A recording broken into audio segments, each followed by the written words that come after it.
continuing fallout from Joe Biden, the special counsel that concluded he is too old, infirm, and does not have enough mental acuity to stand trial. Official position of the Department of Justice. Well, who's the number 2? Kamala Harris. And they're trotting her out, trying to make it so that she very much could be presented as an alternative figure. Should you be uncomfortable voting for Biden, you can rest solid that she is there right behind him. Let's put this up there on the screen. So the Wall Street Journal did an interview. Interestingly, this actually was 2 days before the actual special counsel report on board Air Force Two, in which she says, quote, "I am ready to serve. There's no question about that. Everyone who sees her on the job," Harris says, "has walked away fully aware of my capacity to lead." So according to her, everyone that has seen her on the job has walked away with a full awareness of her capacity to lead. Throughout much of this, really what comes across, Krystal, I think both with the headline of this, the interview, and even the questions that were being presented to her,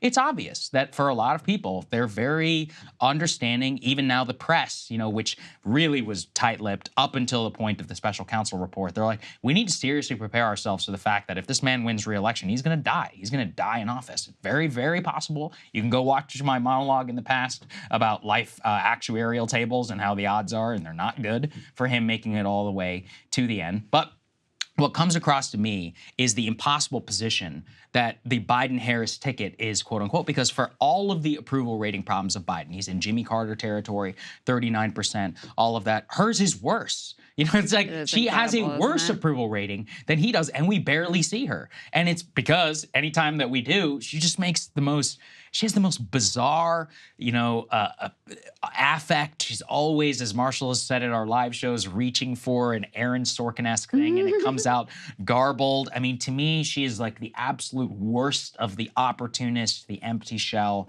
And I mean, we've seen also the egomaniac that she is as well, with the massive level of staff turnover under her and the clashes with the White House and the West Wing, which disdain her ability to, quote unquote, lead as well. And apparently, according to this article, she did refuse on Sunday to actually go on the shows to defend Joe Biden, or at least, she said she had a scheduling conflict or something, which I find incredibly extraordinary. I'm not what you thought. Well, what you thought of it. What they said is that the Biden people had asked her to go on the Sunday shows to defend him, and instead she was so anxious to go out and defend him right away that she decided to give comments that day or the next day. I can't remember. Can't do both? After one of her events. Just raised the question. What, you're so busy on Sunday? What are you freaking doing on Sunday? The other thing with Kamala Harris, though, is that, and this goes back to her days as a senator, she has always been very camera shy and very uncomfortable in interviews.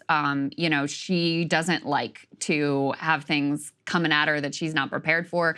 She doesn't do particularly well in those settings. You recall that Lester Holt interview that she did early on with regard to the border, where he was pressing her, like, why haven't you gone down there? And she was like, well, there are a lot of places I haven't. I can't remember what she said, like, well, I was in Europe or something like that. It was like, I went to the border. I was at the border. I was in Europe. And everyone's like, wait, what? Yeah, Which border are you talking about? I mean, she doesn't say, she just laughs when she's uncomfortable too, which is very off-putting. So I think part of the potentially avoidance of the Sunday shows wasn't so much that she didn't want to defend Joe Biden, because her ticket to relevance runs directly through Joe Biden. And the only reason that she is vice president, obviously, is because he decided he made this commitment to James Clyburn and whatever. And so she ends up in there. The only way that she'll ever become president of the United States is potentially through him dying in office or just being propped up again by the political establishment and the powers that be.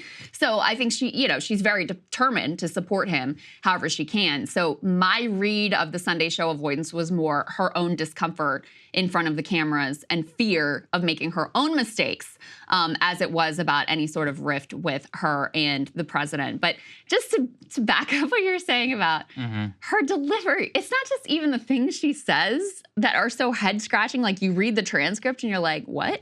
But also the way she delivers things is so strange. And for some reason, I don't even know why, this old clip of her at some like swearing-in ceremony just went viral on left Twitter because of how strange and bizarre her delivery of this line is. Just so you guys know what we're talking about, let's take a listen to that.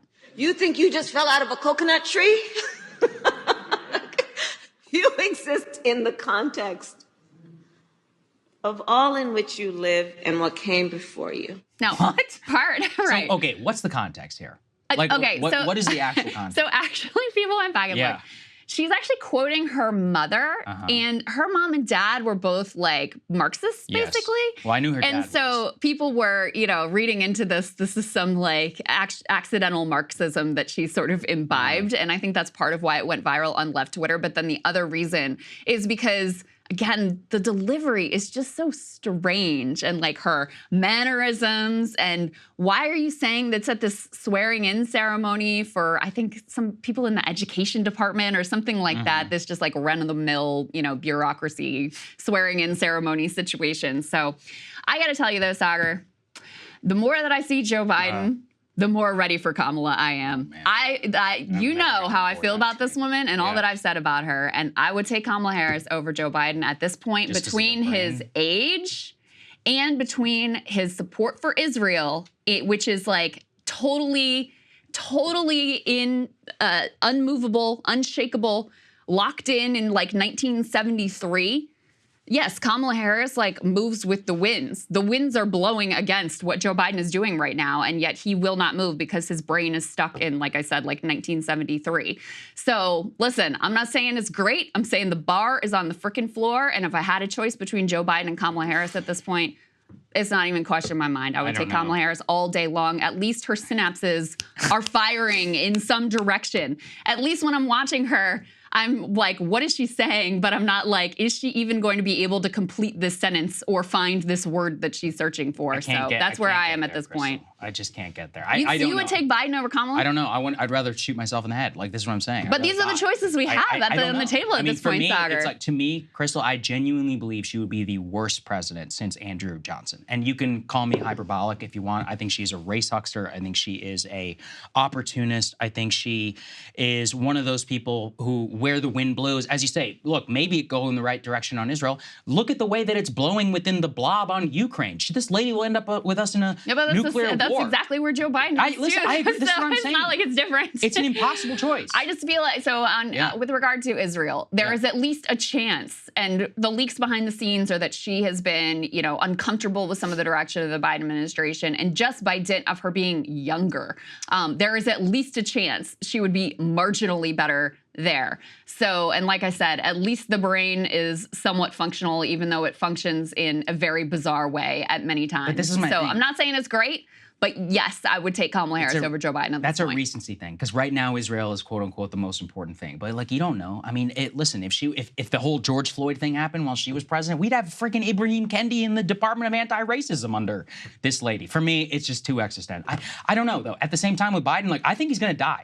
She was like locking up weed users. Yeah, and you should love her. You should love her for that. I do love her for that. But then she turned her tune, and she was the little girl getting bussed. Parents in prison for their kids being truant. So the idea that she's going to put Ibram X. Kendi in some anti-racism department, but that's I think the problem, is is that she was hard on crime whenever it was good, politically advantaged. Then she was like pro defund the police whenever that was politically advantageous. She was never pro defund the police.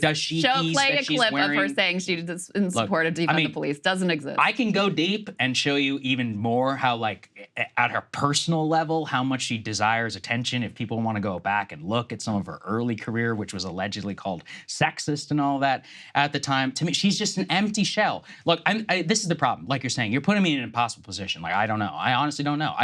Any other day, I could argue both sides. On Biden and on Israel, yeah, he probably seems to be more pro-Israel. On Ukraine, he probably, I think he's been very pro-Ukraine. But the thing is with Biden is every once in a while, when he's hopped up on the right stuff, you can see flashes of some of his caution, that we've seen in the past. He refused to give him F-16s or whatever, but then he'll eventually cave. With Kamala, I think she would have gotten us into a no-fly zone nuclear conflict in the early days. I don't trust her judgment at all. And that's really what it comes down to. I think she's such a horrific opportunist on all these issues. I don't think you could have had a worse Ukraine policy than what we have. I think we have the worst of all worlds Ukraine policy, where on the one hand, we're like, no, we want you to fight this war. We're going to blow up this potential negotiated peace. On the other hand, we are going to slow drip the military aid to you so you have no prayer of actually winning, and you're gonna like just destroy entire multiple generations of Ukrainian men on a hope and a prayer that we're actually gonna be like, I don't think you could do the Ukrainian policy worse. So listen, it's horrible. The one I'll put 1 point in the favor of Joe Biden. I don't think Kamala would have gone out of Afghanistan. Yeah, no, there's no way. I don't think she would have done. And that was where, his sort of like hardened old man ossified views worked out. But weighing that against, just consistently supporting a genocide in Israel indefinitely to the end of time, I got to side with Kamala at this point. I don't know, Krystal. I think that she would rip this country apart. If there was any sort of genuine, like, domestic crisis, I cannot imagine her at the helm. I think it would. I think you described her more like courage to actually do something provocative than she actually has. It wouldn't even be provocative. It would just be, like, rhetorical without backing up by action. There's no ability to unite. She has no confidence. I mean, look, like I said, I think it's Johnson level. That's how bad that I think it would be. But, we got through Johnson. Where are we with Joe Biden, though? Grant got us out at the end of the day from Johnson, so what do I know? Hey guys, if you like that video, go to breakingpoints.com, become a premium subscriber, and help us build the best independent media organization on the planet. That's right. We're subscriber funded. We're building something new. We want to replace these failing mainstream media organizations. So again, to subscribe, it's breakingpoints.com.